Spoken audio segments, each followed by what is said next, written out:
Part 2. Dissolving the Barriers. We want to know what is going on inside us so we can know what to let go. Instead of hiding our pain, we can release it totally. Chapter 5. Understanding the Blocks That Bind You. Chronic patterns of self-hate, guilt, and self-criticism raise the body's stress levels and weaken the immune system.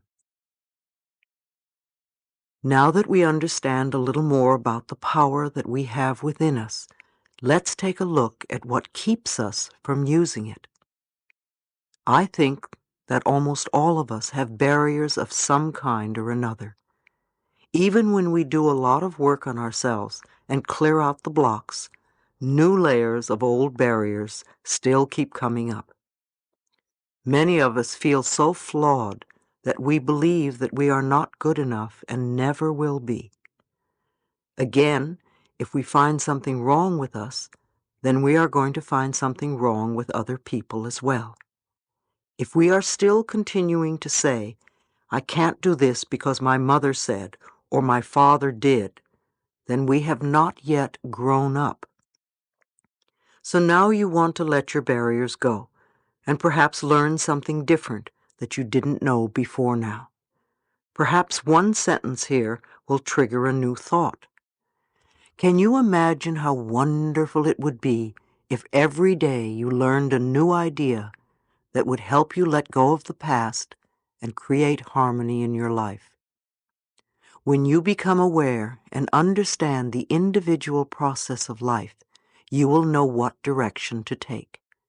If you put your energies into learning something about yourself, you will eventually see those problems and issues that you need to dissolve.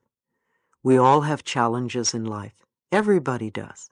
Nobody goes through life without them. Otherwise, what would be the purpose of coming to this particular school called Earth?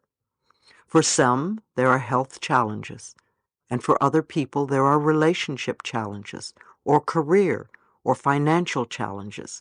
Some have a little or a lot of everything. I think one of our biggest problems is that most of us haven't the faintest idea of what it is we want to let go. We know that it's not working, and we know what we want in our life, yet we don't know what's holding us back.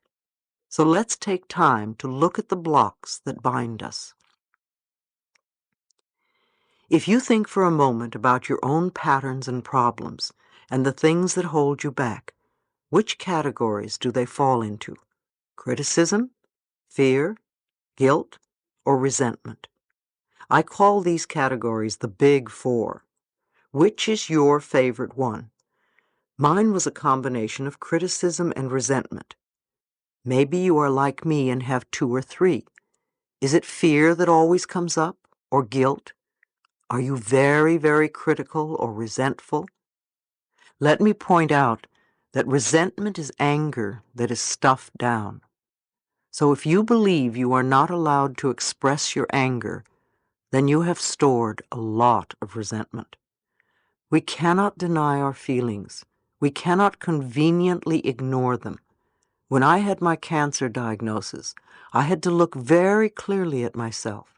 I had to acknowledge some nonsense that I didn't want to admit about myself. For instance, I was a very resentful person, and I carried a lot of bitterness from the past. I said, "Louise, you have no time to indulge in that anymore. You really must change." Or, as Peter McWilliams says, you can no longer afford the luxury of a negative thought. Your experiences always reflect your inner beliefs. You can literally look at your experiences and determine what your beliefs are. Maybe it's disturbing to consider, but if you look at the people in your life, they are all mirroring some belief you have about yourself. If you are always being criticized at work, it is probably because you are critical and have become the parent who once criticized the child. Everything in our lives is a mirror of who we are. When something is happening out there that is not comfortable, we have an opportunity to look inside and say, how am I contributing to this experience? What is it within me that believes I deserve this? We all have family patterns, and it is very easy for us to blame our parents or our childhood or our environment, but that keeps us stuck. We don't become free. We remain victims, and we perpetrate the same problems over and over again. So it really doesn't matter what anybody else did to you or what they taught you in the past. Today is a new day.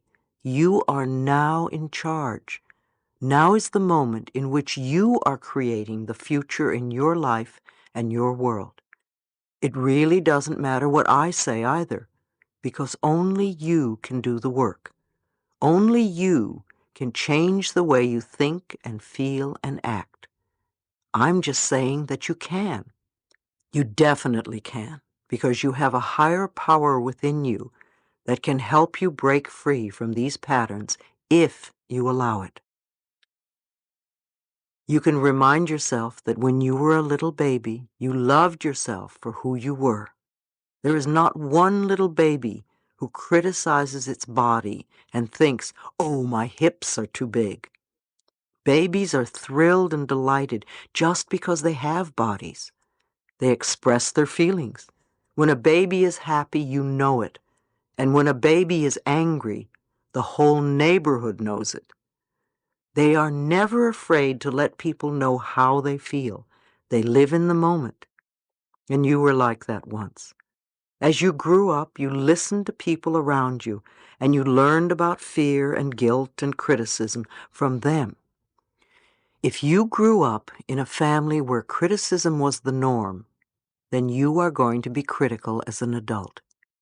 If you grew up in a family where you were not allowed to express anger, then you are probably terrified of anger and confrontation, and you swallow it and let it reside in your body. If you were raised in a family where everybody was manipulated by guilt, then you are probably going to be the same way as an adult. You are probably a person who runs around saying, I'm sorry, all the time, and can never ask for anything outright. You feel you have to be manipulative in some way in order to get what you want. As we grow up, we begin to pick up these false ideas and lose touch with our inner wisdom. So we really need to release these ideas and return to the purity of spirit where we truly love ourselves. We need to reestablish the wonderful innocence of life and the moment-by-moment joy of existence, the same joy that a baby feels in its blissful state of wonder. Think of what you want to become true for yourself. State them in positive, not negative affirmations. Now go to the mirror, look in your eyes, and repeat your affirmations. See what obstacles are in your way. When you begin to state an affirmation like, I love and approve of myself, really pay attention to what negative messages come up, because as you recognize them, they become the treasures that will unlock the door to your freedom. Usually the messages are one of the four I mentioned earlier: criticism, fear, guilt, or resentment. And most likely you learn these messages from people back there. Some of you have chosen some difficult tasks to handle in this lifetime, and it is my belief that we really come here to love ourselves in spite of what they say or do.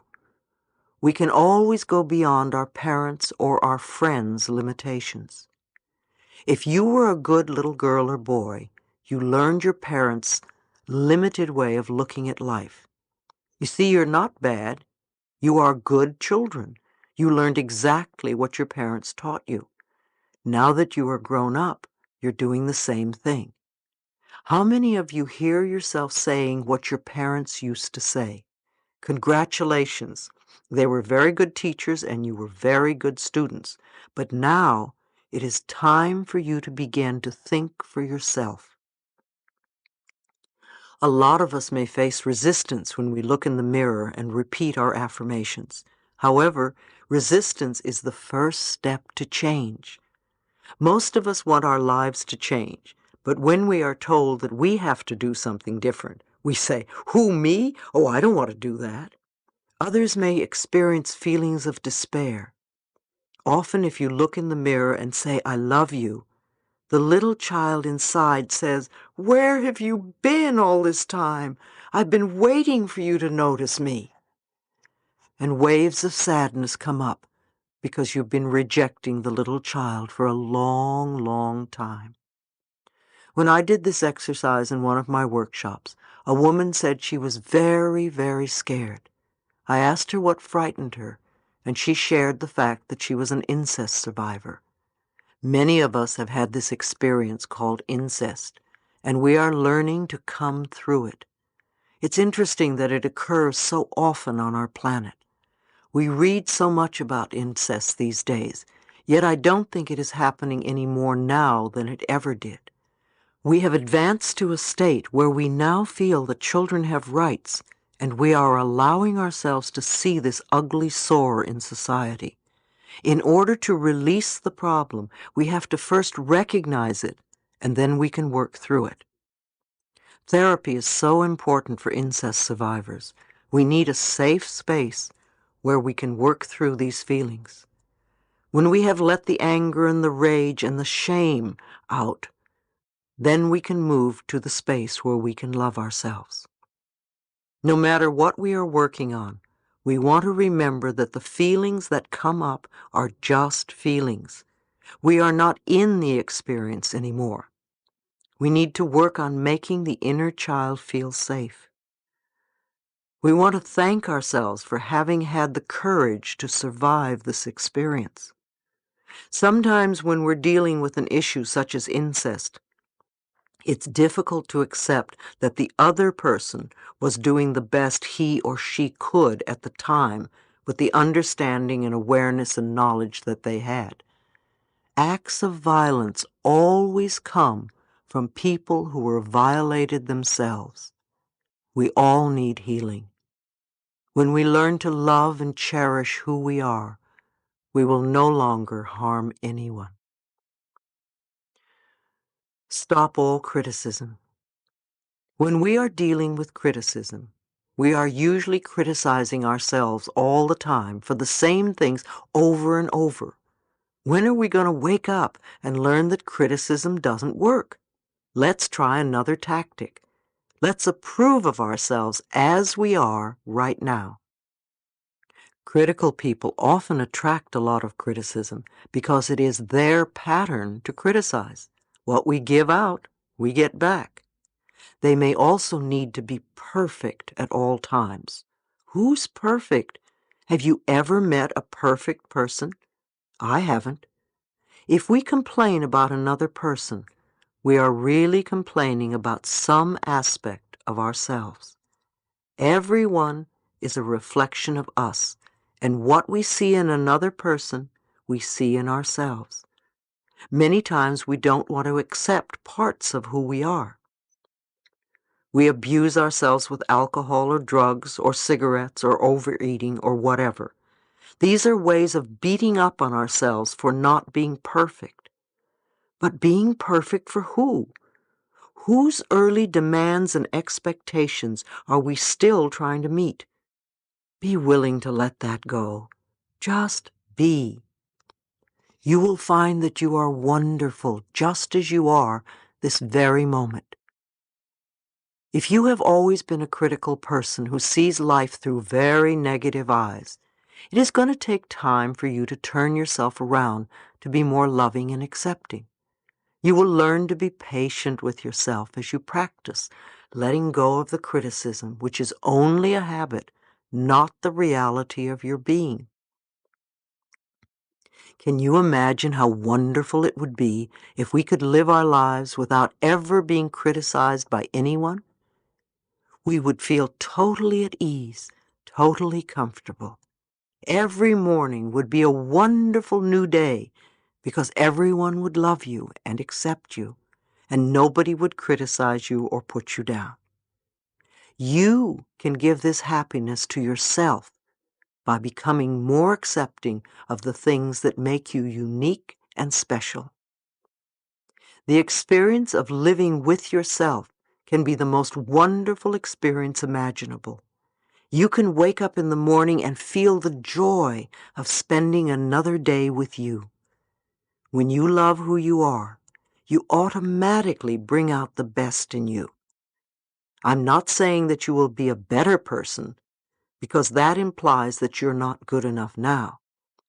However, you will find more positive ways to fulfill your needs and to express more of who you really are. Guilt makes us feel inferior. Many times people give you negative messages because it is the easiest way to manipulate you. If someone is trying to make you feel guilty, ask yourself, what do they want? Why are they doing this? Ask these questions instead of inwardly agreeing, oh yes, I'm guilty, I must do what they say. Many parents manipulate their children with guilt because they were raised that way. They tell lies to the children to make them feel less than.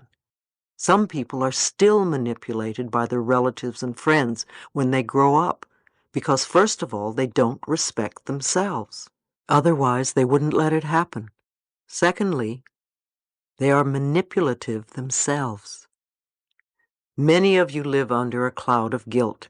You always feel wrong, or that you are not doing the right thing, or apologizing to someone for something. You will not forgive yourself for something you did in the past. You berate yourself for a lot that goes on in your life. Let these clouds dissipate. You don't need to live that way any longer.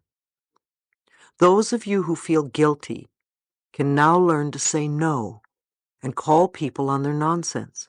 I'm not saying to be angry with them, but you don't have to play their game anymore.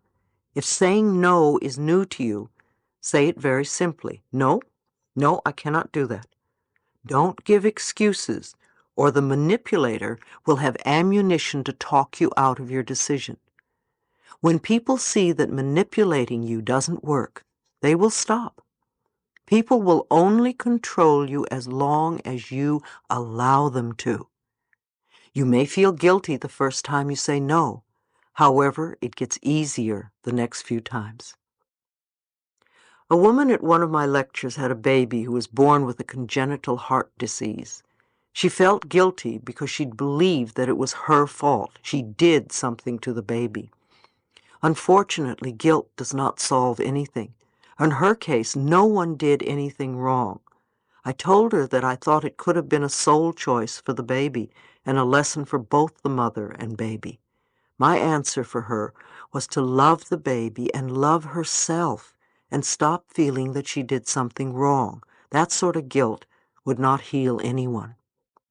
If you do something that you are sorry about, stop doing it. If you did something in the past that you still feel guilty about, forgive yourself. If you can make amends, do it, and don't repeat the action again. Every time guilt comes up in your life, ask yourself, what do I still believe about myself? Who am I trying to please? Notice the childhood beliefs that come up. When somebody comes to me who's been involved in a car accident, there is usually guilt on a deep-seated level and a need for punishment. There can also be a lot of repressed hostility because we feel we don't have the right to speak up for ourselves. Guilt seeks punishment, so we can literally become our own judge, jury, and executioner, condemning ourselves to a self-imposed prison. We punish ourselves, and there is no one around to come to our defense. It's time to forgive ourselves and set ourselves free. One elderly lady at one of my seminars felt enormous guilt about her middle-aged son. He was an only child who grew up to be a very withdrawn person. She felt guilty because she was very strict with him while he was growing up. I explained that she had done the best she knew how to do at the time. I believe he chose her as a mother before he incarnated into this lifetime, so on a spiritual level he knew what he was doing. I told her that she was wasting all her energy feeling guilty about something that she couldn't change. She sighed and said, "It's such a shame that he's this way, and I'm sorry I did a bad job." Now you see, that's wasted energy because it doesn't help her son now, and it certainly doesn't help her. Guilt becomes a very heavy burden and makes people feel inferior. Instead, I told her that every time the feeling came up, she could say something like, "No, I don't want to feel that way anymore. I'm willing to learn to love myself. I accept my son exactly as he is." If she continued to do this, the pattern would start to shift, and she would free both of them. Even if we don't know how to love ourselves, the fact that we are willing to love ourselves will create the difference. It's just not worth it to hold on to these old patterns. The lesson is always love yourself. Her lesson was not to heal her son, but to love herself. He came into this life to love himself. She can't do it for him, and he can't do it for her.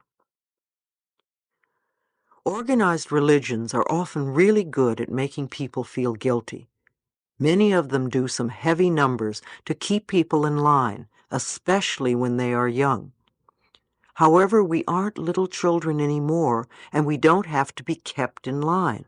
We are adults who can decide what we want to believe. The child in us feels the guilt, but there is also the adult in us who can teach the child otherwise.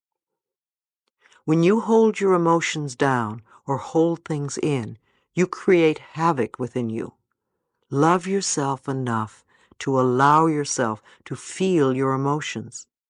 Allow your feelings to come to the surface. At first, you may find yourself crying for days or getting angry a lot. You may have to process quite a bit of old stuff. I suggest you do affirmations that make going through the process easier, smoother, and more comfortable, such as, "I now release with ease all old negative beliefs. It is comfortable for me to change. My pathway is now smooth. I am free of the past." Also, don't add judgment to your feelings. That only pushes the feelings down even more. If you are going through incredible dilemmas or crises, affirm that you are safe and that you are willing to feel. Affirming these positive feelings will bring about beneficial changes. Chapter 6. Letting your feelings out. A tragedy can turn out to be our greatest good if we approach it in ways from which we can grow. Releasing anger in positive ways. Everyone deals with anger at one time or another in their lives. Anger is an honest emotion. When it is not expressed or processed outwardly, it will be processed inwardly, in the body, and usually develops into a dis-ease or dysfunction of some sort. Like criticism, we usually get angry about the same things over and over again. When we are angry and we feel we don't have a right to express it, we swallow it down, which causes resentment, bitterness, or depression. So it's good to handle our anger when it comes up. There are several methods to deal with anger in positive ways. One of the best is to talk openly to the person with whom you are angry and to release the pent-up emotions. You can say, "I am angry with you because." When we feel like screaming at someone, then the anger has been building up for a long time. Often it is because we feel we cannot speak to the other person. So the second best way to let the anger out is to talk to the person in the mirror. Find yourself a place where you will feel safe and will not be disturbed. Look into your own eyes in the mirror. If you find that you cannot, then concentrate on your mouth or nose. See yourself and/or the person who you believe has done something wrong to you. Remember the moment when you became angry and let yourself feel the anger come through you.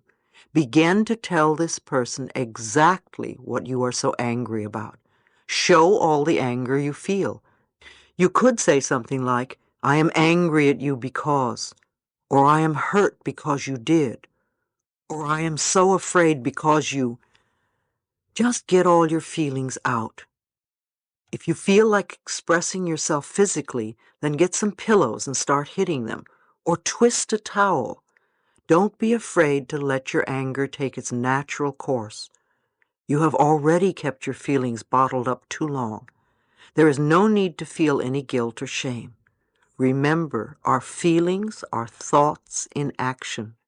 They serve a purpose, and when you let them loose from your mind and body, you allow space inside for other, more positive experiences.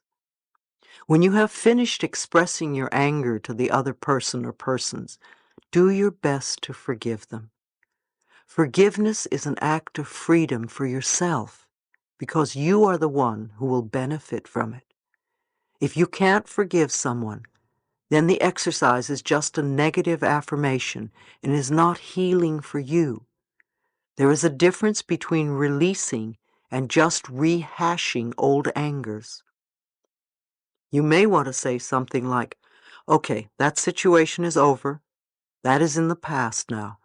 I don't approve of your action, and yet I understand that you were doing the best you could with the knowledge and understanding you had at the time. I am done with this. I release you and let you go. You are free, and I am free." You may want to do this exercise several times before you truly feel that you have gotten rid of all your anger. You may also want to work on one anger issue or several. Do what feels right for you. There are other methods we can use to release the anger. We can scream into a pillow. We can kick pillows. We can beat the bed or a punching bag. We can write a hate letter and then burn it. We can scream in our cars with the windows rolled up. We can play tennis or go to the golf range and just hit balls one after another. We can exercise, swim, or run around the block several times, or just punch the air. We can write or draw our feelings using our non-dominant hand. The creative process is a natural release for emotions. One man at my seminar said he used an egg timer as he began screaming into a pillow. He gave himself 10 minutes to let out all his frustrations and anger about his father. After 5 minutes, he was exhausted, and every 30 seconds he would look at the egg timer and realize he still had a few more minutes to go. I used to beat the bed and make a lot of noise. I can't do that now because my dogs get frightened and think I'm angry at them. Now I find it very effective to scream in the car or dig a hole in the garden or bat a ball around. As you can see, you can become quite creative when releasing your feelings. I recommend that you do something physically to release charged up emotions in a safe way. Don't be reckless or dangerous to yourself or others. Remember also to communicate with your higher power. Go within and know that there is an answer to your anger and that you will find it. It is very healing to meditate and visualize your rage flowing freely out of your body. Send love to the other person and see your love dissolve whatever disharmony there is between you. Be willing to become harmonious. Perhaps the anger you feel is reminding you that you aren't communicating well with others. By recognizing it, you can correct it. It's amazing how many people tell me how much happier they have become once they release anger towards another person. It's as though a huge burden has been dropped. One of my students had a difficult time letting her anger out. Intellectually, she understood her feelings, yet she couldn't express them outwardly. Once she allowed herself this expression. She kicked and screamed and called her mother and her alcoholic daughter all sorts of names. She felt a tremendous weight lift from her. When her daughter visited her afterwards, she couldn't stop hugging her. She had allowed room for love to come inside where all the repressed anger had been. Maybe you have been a person who's been angry for a major part of your life. You have what I call habitual anger. Something happens and you get angry. Something else happens and you get angry again. Once more it happens and you keep getting angry. But you never go beyond getting angry. Habitual anger is childish. You always want your own way. It would be helpful to ask yourself, why am I choosing to be angry all the time? What am I doing to create situation after situation that angers me? Is this the only way I can react to life? Is this what I want? Who am I still punishing or loving? Why do I want to be in this state? What am I believing that causes all these frustrations? What am I giving out that attracts in others the need to irritate me? In other words, why do you believe that to get your way, you need to get angry?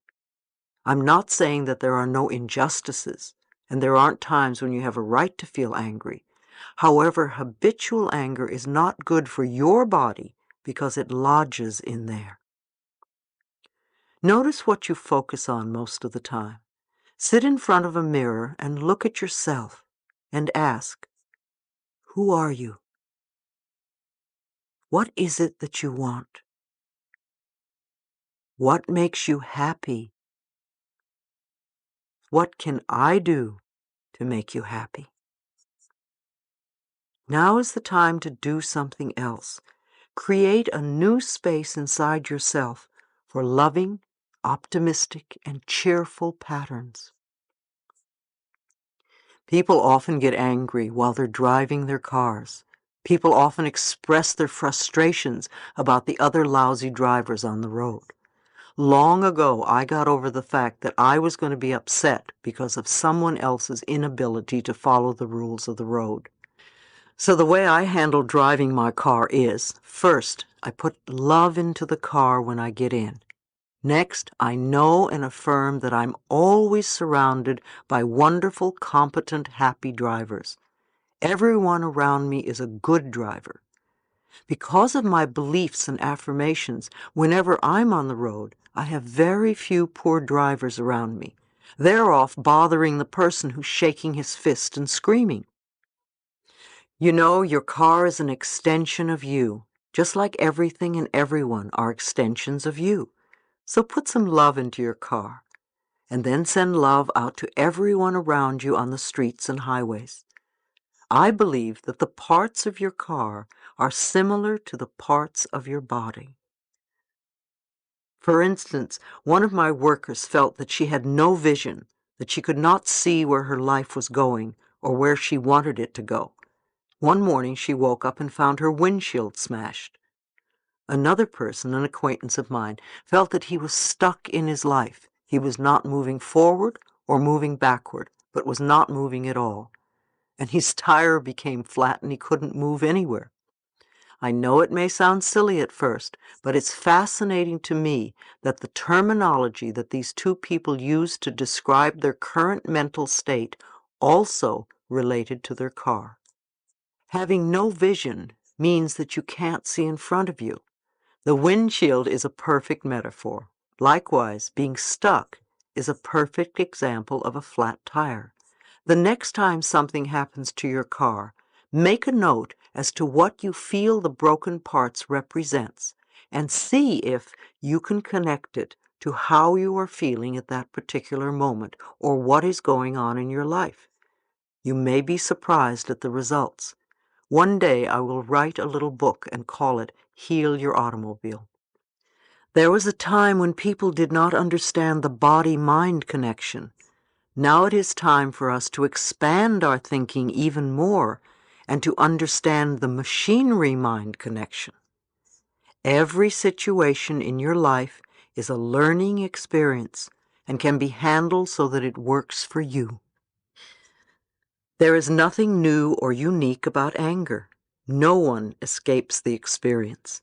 The key is in recognizing it for what it is and taking that energy in a healthier direction. If you get sick, don't get angry over it. Instead of putting anger into your body, fill it with love and forgive yourself. Those of you who are caretakers for sick people can also remember to take care of yourselves too. If you don't, you won't be any good to yourself or your friends or family. You will burn out. Do something to let your feelings out as well. Once you learn to deal with anger in a positive way that readily benefits you, you will find many wonderful changes occurring in the quality of your life. Resentment causes a variety of ills. Resentment is anger that has been buried for a long time. The main problem with resentment is that it lodges in the body, usually in the same place, and in time it seethes and eats away at the body and often turns into tumors and cancers. Therefore, repressing anger and letting it settle in our bodies is not conducive to good health. Again, it's time to let those feelings out. Many of us were raised in families where we weren't allowed to be angry. Women, in particular, were taught that to be angry was something bad. Anger was not acceptable, except for one person, usually a parent. So we learned to swallow our anger rather than express it. Again, we can now realize that we are the ones who are holding on to it. Nobody else is involved at all.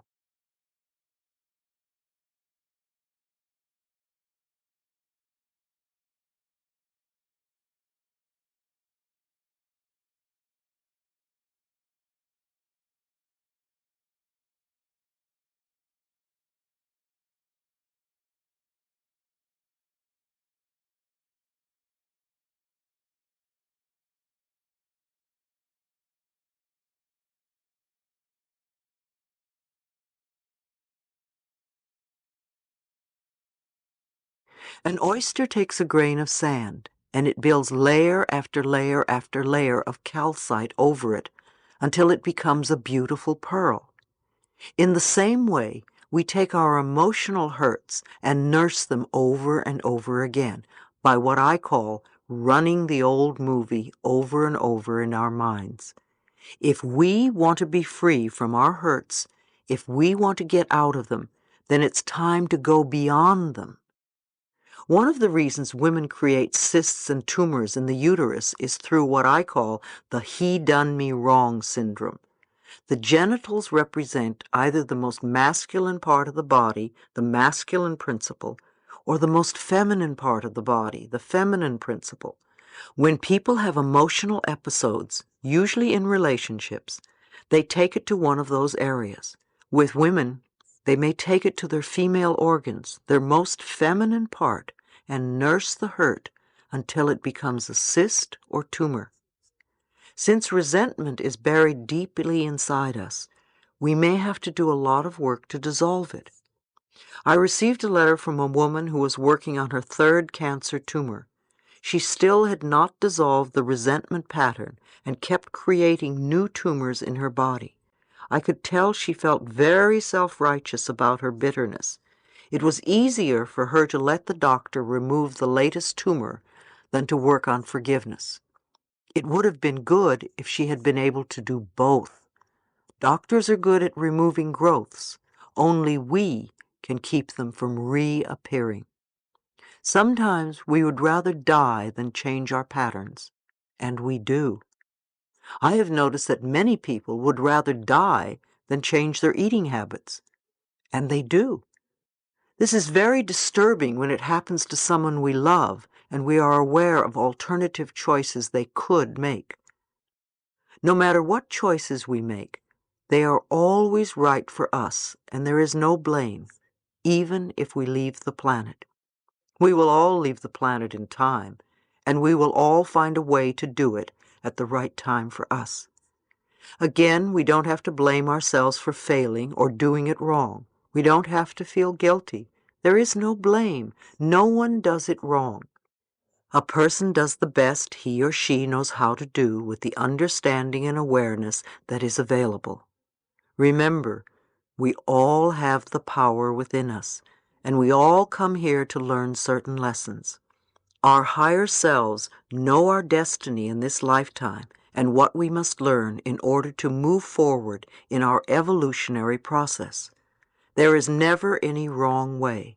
There just is. We are all on an endless journey through eternity, and we have lifetime after lifetime. What we don't work out in this life, I believe we will work out in another. Suppressed feelings lead to depression. Depression is anger turned inward. It is also anger that you feel you do not have a right to have.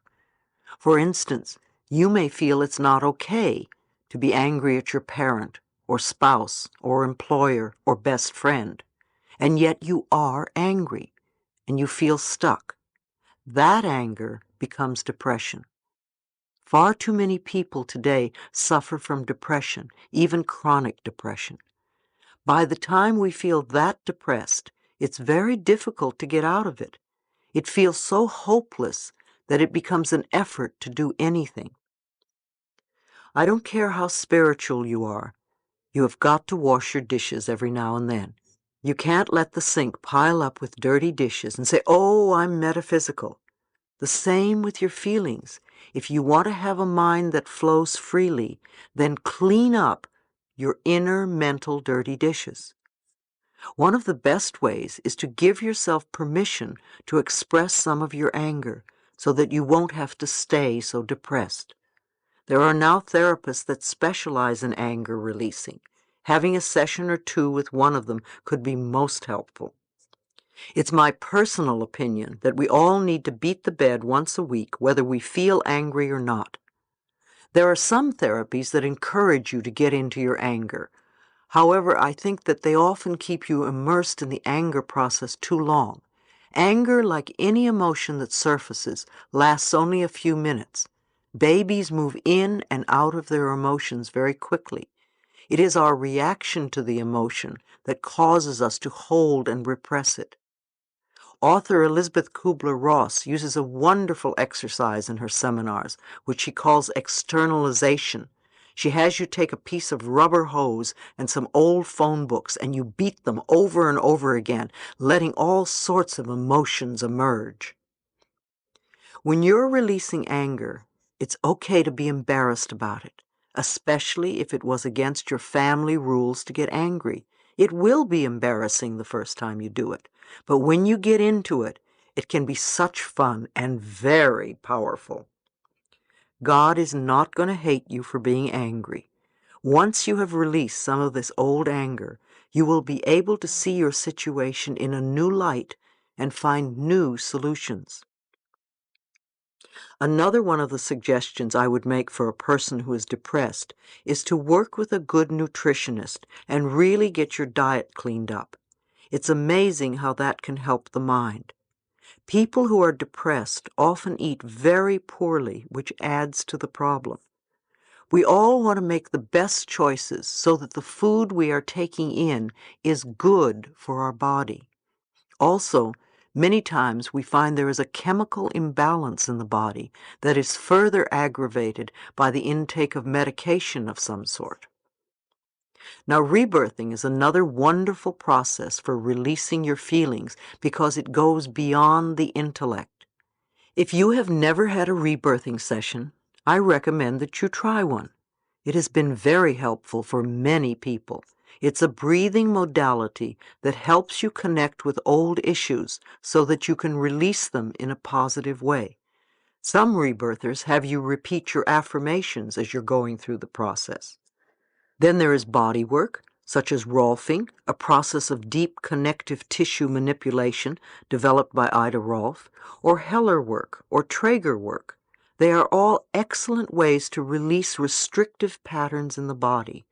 Different processes work differently for each person. One process may be good for one, yet not for another. We can only find what is best for us by trying different avenues. Self-help sections in bookstores are excellent places to read about different alternatives. Health food stores often have bulletin boards that list meetings and classes. When the student is ready, the teacher appears. Fear is not having trust. Fear is rampant on the planet. You can see and hear about it in the news every day in the form of wars and murders and greed and more. Fear is a lack of trust in ourselves. Because of that, we don't trust life.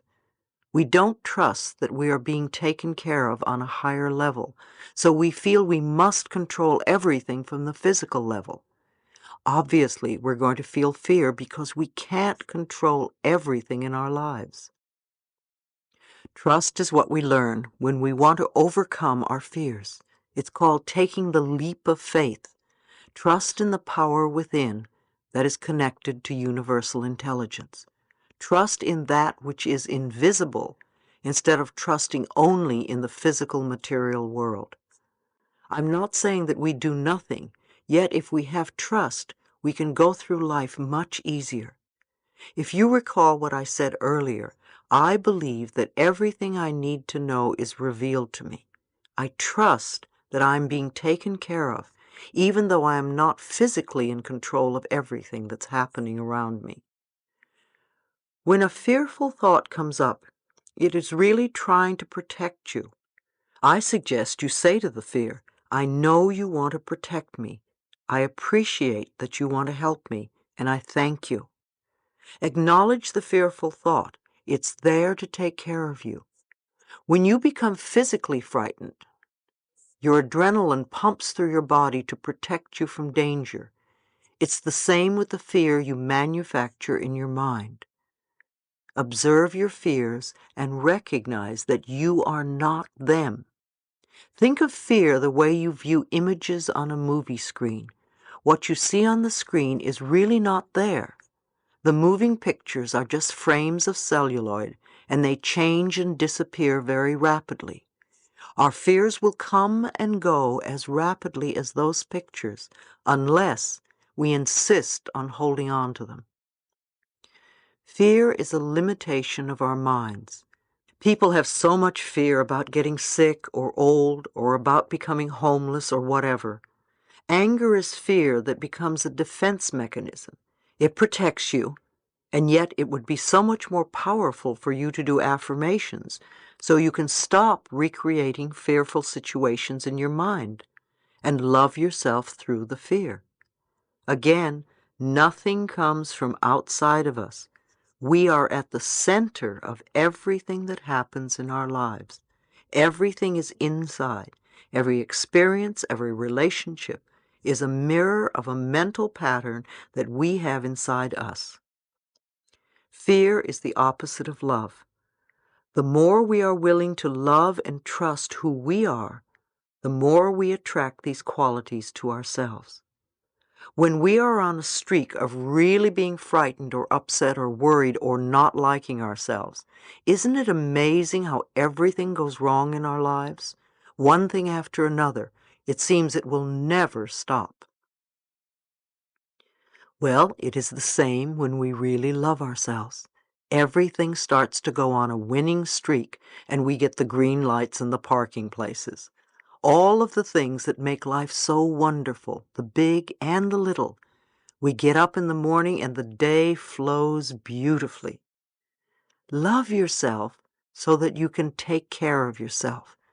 Do everything you can to strengthen your heart, your body, and your mind.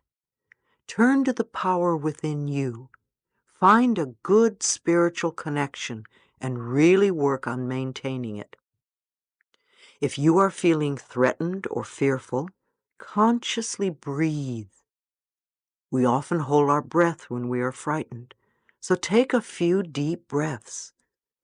Breathing opens the space inside you that is your power. It straightens your spine, it opens your chest, and gives your heart room to expand. By breathing, you begin to drop the barriers and open up. You expand rather than contract. Your love flows. You could say, I am one with the power that created me. I am safe and all is well in my world. Cleaning up our addictions. One of the primary ways we mask our fear is through addictions. Addictions suppress the emotions so that we don't feel. However, there are many kinds of addictions besides the chemical ones. There are also what I call pattern addictions, patterns we adopt to keep ourselves from being present in our lives. If we don't want to deal with what's in front of us, or if we don't want to be where we are, we have a pattern that keeps us out of touch with our lives. For some people, it's a food addiction or a chemical addiction. There may be a genetic disposition for alcoholism, however. The choice to stay sick is always an individual one. So often when we talk about something being hereditary, it is really the little child's acceptance of the parent's ways of handling fear. For others, there are emotional addictions. You can be addicted to finding fault in people. No matter what happens, you will always find someone to blame. It's their fault. They did it to me. Maybe you are addicted to running up bills. There are many of you addicted to being in debt. You do everything you can to keep yourself head over heels in debt. It doesn't seem to have anything to do with the amount of money you have. You can be addicted to rejection. Everywhere you go, you attract others who reject you. You will find them. However, the rejection on the outside is a reflection of your own inner rejection. If you don't reject yourself, nobody else will either. Or if they do, it certainly won't matter to you. Ask yourself, what am I not accepting about myself? There are plenty of people addicted to illness. They are always catching something or worrying about getting sick. They seem to belong to the illness of the month club or illness of the week. If you're going to be addicted to anything, why not be addicted to loving yourself? You can be addicted to doing positive affirmations or doing something that is supportive of you. Compulsive overeating. I receive a lot of letters from people with weight problems. They go on diets that last 2 or 3 days or weeks, and then they stop. They feel guilty about falling off their diets. And instead of recognizing that they did what they could at the time, they get angry at themselves and feel guilty. Then to punish themselves, because guilt always seeks punishment, they go out and eat foods that are not good for their bodies. If they could acknowledge that for the 2 weeks that they followed a particular regime, they were doing something wonderful for their bodies, and stop laying guilt trips on themselves, they would begin to break the pattern. They could also begin to say, I used to have a problem with weight. Now I allow myself to be the perfect weight for me, and the pattern would start to shift inside. Yet we don't want to concentrate on the food issue too much, for that is not where the problem lies. Overeating has always meant a need for protection. When you feel insecure or frightened, you pad yourself with a layer of safety. Weight has nothing to do with food. Most of you spend a lifetime being angry at yourself for being fat. What a waste of energy. Instead, realize there is something going on in your life that is making you feel unsafe and insecure.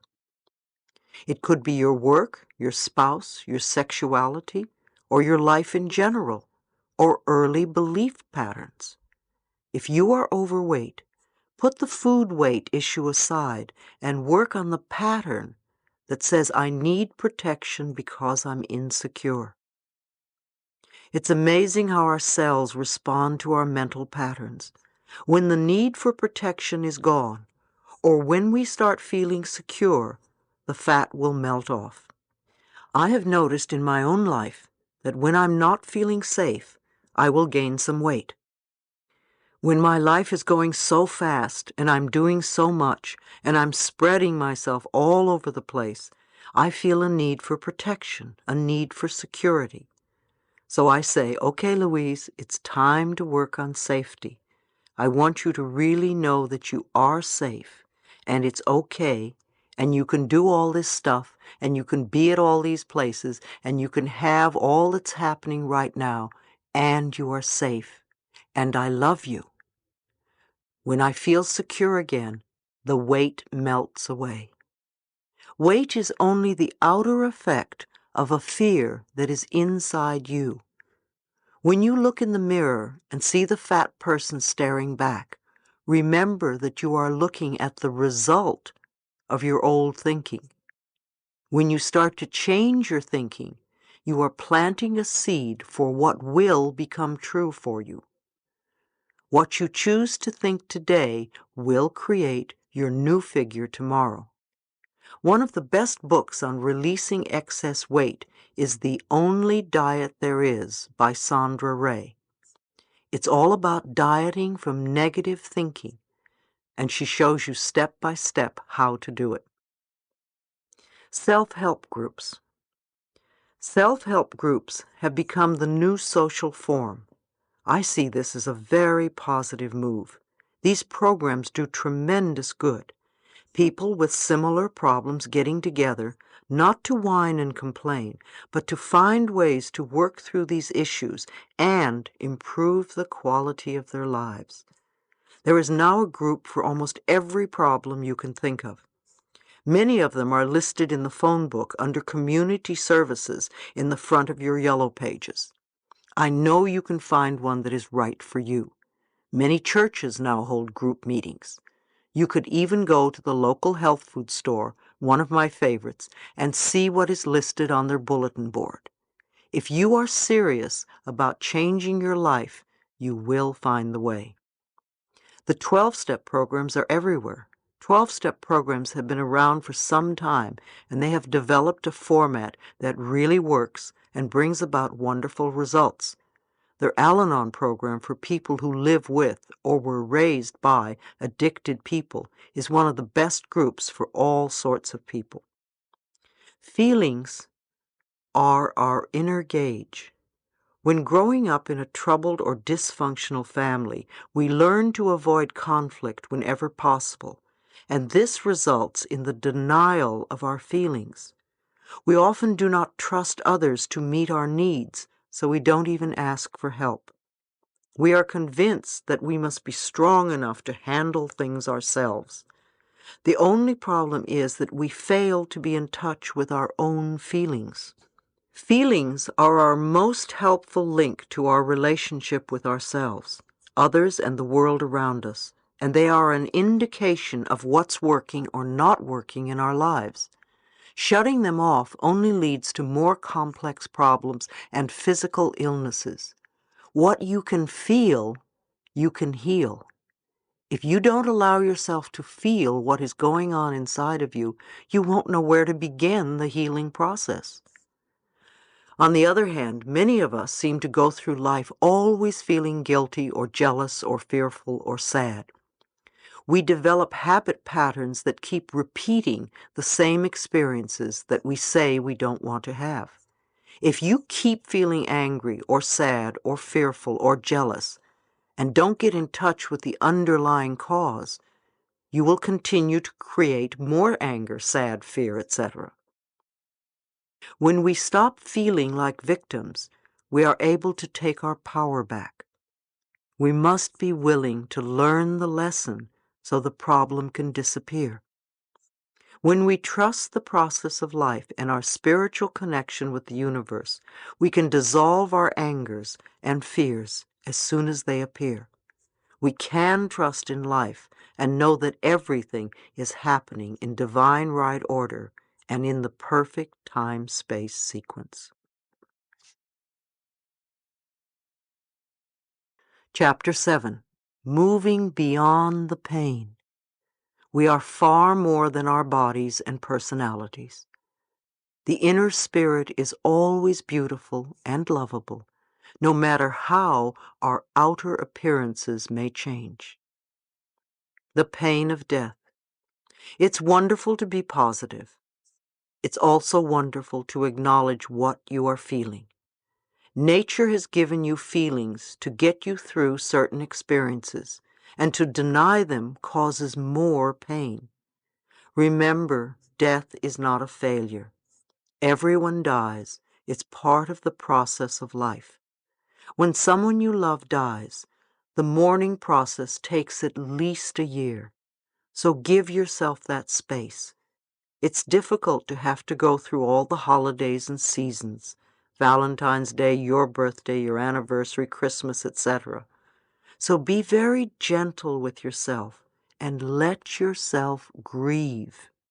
There are no rules, so don't make any for yourself. It's also okay to get angry and have hysterics when someone dies. You can't pretend it doesn't hurt. You want to give your feelings an outlet. Let yourself cry. Look in the mirror and scream, "It isn't fair," or whatever you feel inside. Again, let it out. Otherwise, you will create problems for your body. You want to take care of yourself the best you can, and I know it's not always easy. Those of us who have been working with people with AIDS find that the grieving process becomes ongoing. It's the same as the grieving process in wartime. There are too many onslaughts to the emotional nervous system to handle.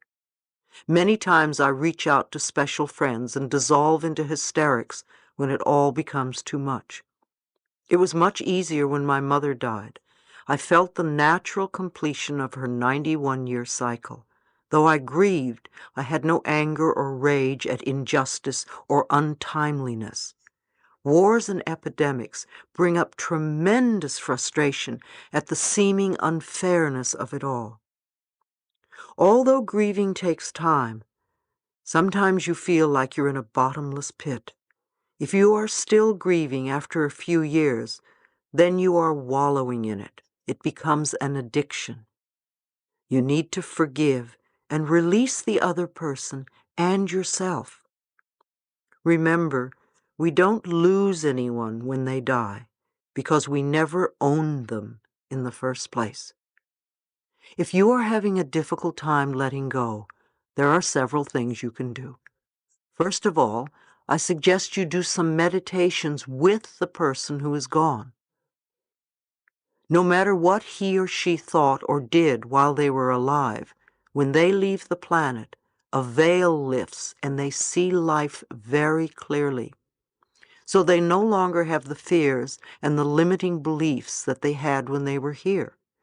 If you are grieving a lot, they would probably tell you not to worry because all is well. In your meditations, ask the person for help to get you through this period and tell them that you love them. Don't judge yourself for not being with the person or doing enough for the person while they were alive. That's just adding guilt to your grief. Some of you use this time as an excuse for not getting on with your own life. Some of you would like to leave the planet too. Or, for some of you, the death of someone you know and love brings up your own fear of death. Use this time to do inner work on yourself so you can release some of your own stuff. A lot of sadness comes to the surface upon the death of a loved one. Let yourself feel the sadness. You need to get to a point where you feel safe enough to let the old pains come up. If you would allow yourself 2 or 3 days of crying, much of the sadness and guilt would disappear. If you need to, find a therapist or a group to help you feel safe enough so that you can release the emotions. Another suggestion is to say affirmations like, "I love you and I set you free. You are free and I am free." One woman was having a very difficult time letting go of the anger she felt towards an aunt who was very ill. She was terrified that her aunt would pass away and she would not be able to communicate how she really felt about the past. She didn't want to speak with the aunt because she felt all choked up inside. I suggested to her that she work with a therapist, for one-on-one work can be so helpful. When we are stuck in any area, it is an act of love for ourselves to reach out for help. There are many types of therapists all over who are experienced in these situations. You don't need to go for a long time, just a short while, so that you can get through your difficult period. There are also many grief support groups. It might be helpful for you to join one because it would assist you as you go through the process.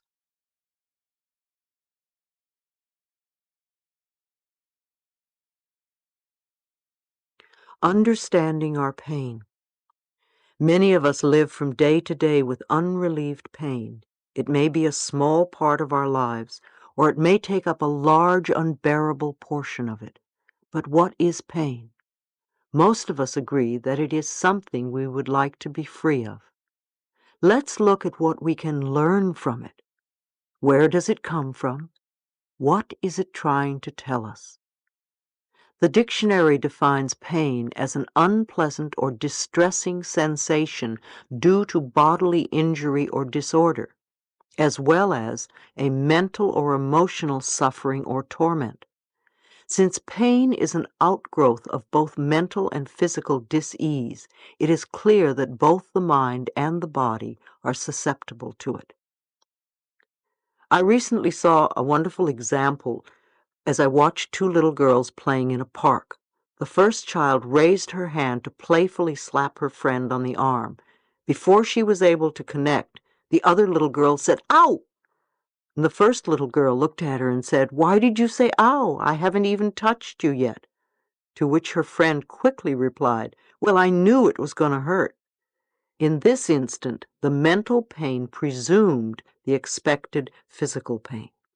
Pain comes to us in many forms: a scratch, a bump, a bruise, dis-ease, uneasy sleep, a threat, a knotty feeling in your stomach, a numbing sensation in your arm or leg.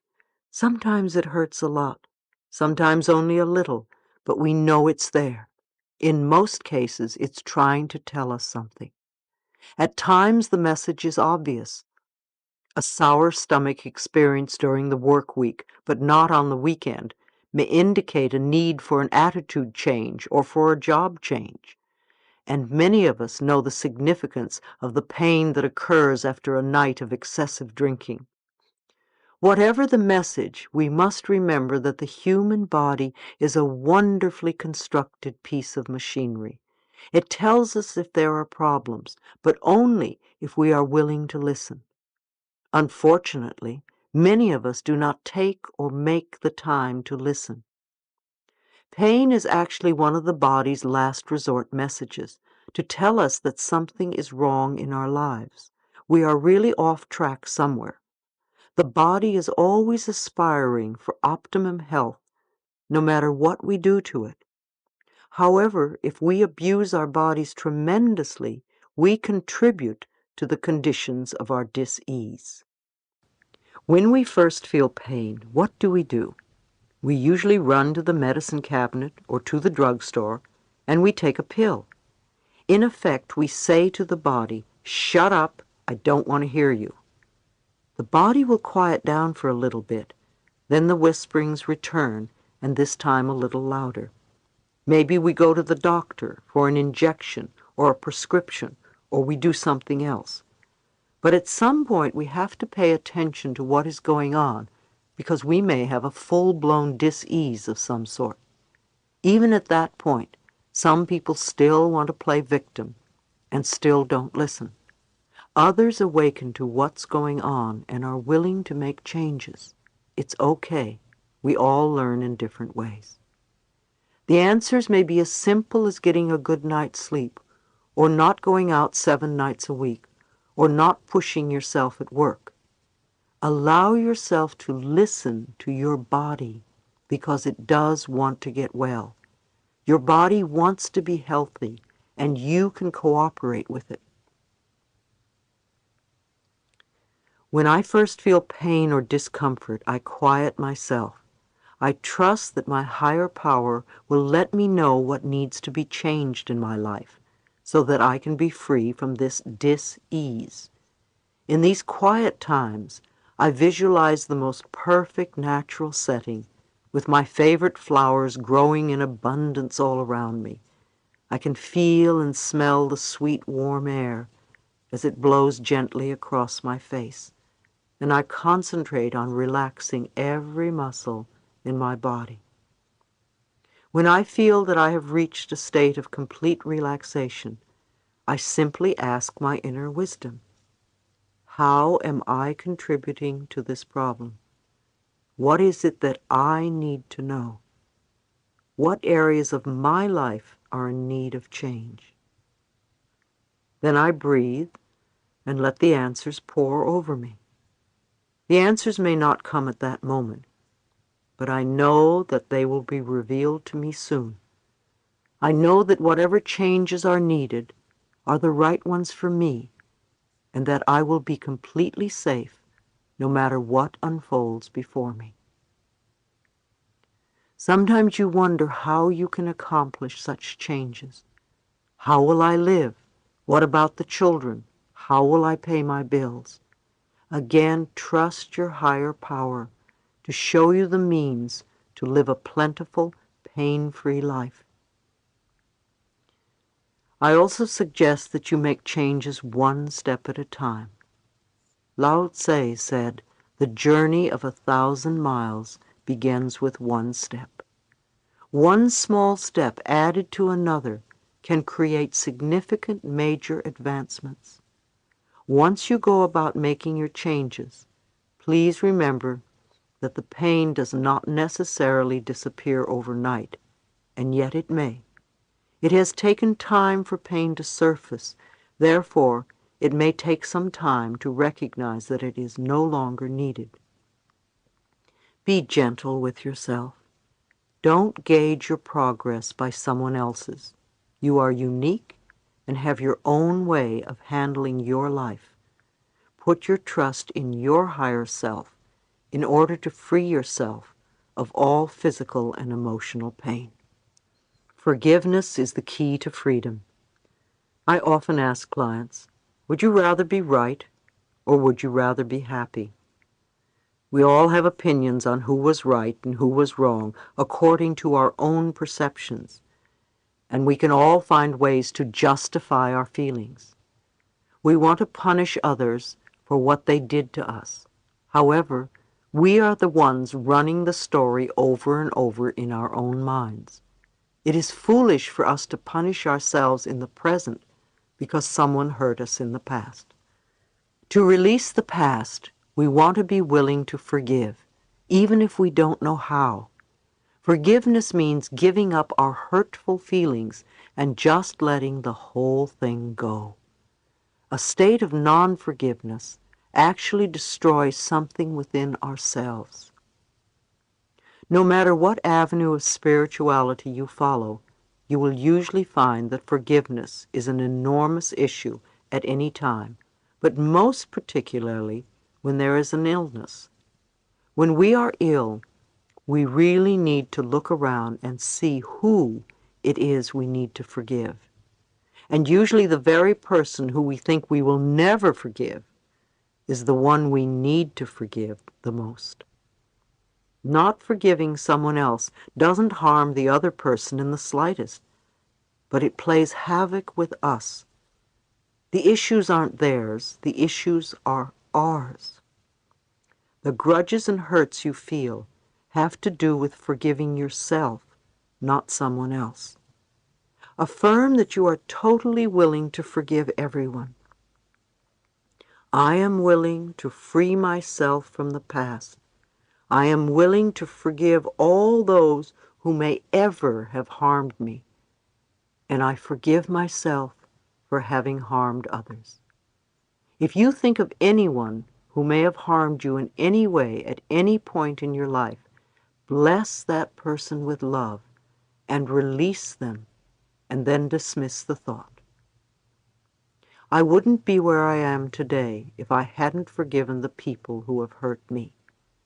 I would not want to punish myself today for what they did to me in the past. I'm not saying that it would be easy. It's just that now I can look back at that stuff and say, oh yes, that's something that happened. However, I don't live there anymore, and it is not the same as condoning their behavior. If you feel ripped off by another, know that nobody can take anything from you that is rightfully yours. If it belongs to you, it will return to you at the right time. If something doesn't come back to you, it wasn't meant to. You need to accept that and go on with your life. To become free, you need to get out of your self-righteous resentment and off your pity pot. I love this expression, which originated with Alcoholics Anonymous, because it is such a wonderful, accurate description. When you are sitting on your pity pot, you are this helpless person who has no power at all. In order to have power, you want to stand on your own 2 feet and take responsibility. Take a moment and close your eyes, if you can, and imagine a beautiful stream of water in front of you. Take the old painful experience, the hurt, and the unforgiveness, and put the whole incident in the stream. See it begin to dissolve and drift downstream until it totally dissipates and disappears. You can do this as often as you want. This is a time for compassion and healing. Go within and connect with that part of yourself that knows how to heal. You are incredibly capable. Be willing to go to new levels to find capabilities of which you were not aware, not just to cure dis-ease, but to truly heal yourself on all possible levels. To make yourself whole in the deepest sense of the word, to accept every part of yourself and every experience you have ever had, and to know that it is all part of the tapestry of your life this time around. I love Emmanuel's book. There is a passage in it which has a good message. The question to Emmanuel is, how do we experience painful circumstances without becoming embittered by them? And Emmanuel's reply is, by seeing them as lessons and not as retribution. Trust life, my friends. However far afield life seems to take you, this trip is necessary. You have come to traverse a wide terrain of experience in order to verify where truth lies and where your distortion is in that terrain. You will then be able to return to your home center, your soul self, refreshed and wiser. If only we could understand that all of our so-called problems are just opportunities for us to grow and to change, and that most of them come from the vibrations that we have been giving off. All we really need to do is change the way we think, be willing to dissolve the resentment, and be willing to forgive.